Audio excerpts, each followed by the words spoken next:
Just like with kinetic energy, there is a rotational equivalent for momentum. In this case, we call it angular momentum. Momentum before was defined as the mass times the velocity. Momentum now is the moment of inertia times the angular speed. I know we never really quite understood why P was being used for momentum. Now we can wonder why L is being used for momentum, and I don't know. Doesn't make any sense to me either, but that's how it is.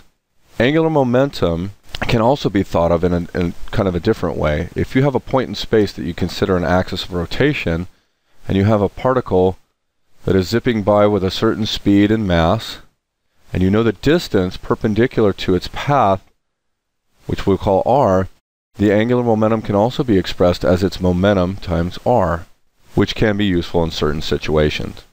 We had what was known as the impulse momentum theorem for momentum that said that the force times the time equals the mass times the change in speed.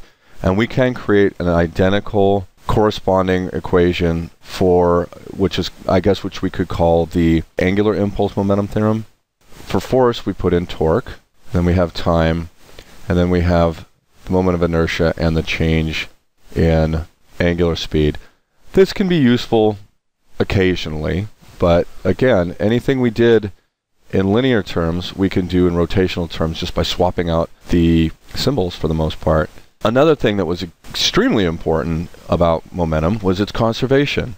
And when we talked about conservation of linear momentum, we said unless there was an external force acting on the system, the total momentum of a system has to remain constant. That is actually true also for angular momentum.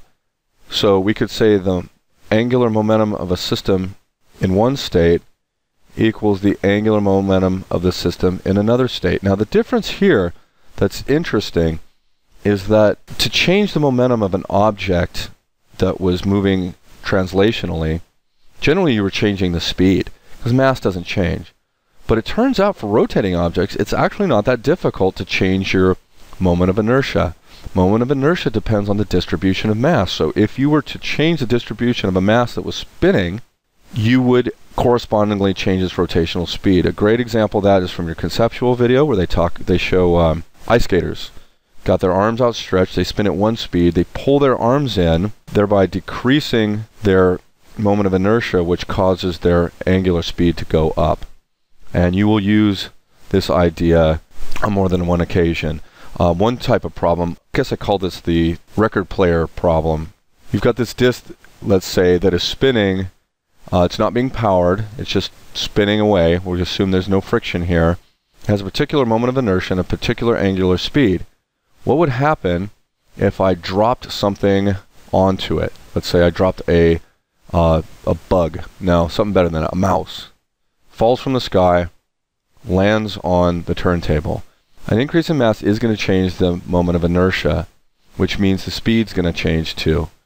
But the moment of inertia in this case would be the original moment of inertia plus the moment of inertia due to the new blob, which will, if it's a distance r away and has a mass m, will be mr squared. And then we can use that to figure out the new speed.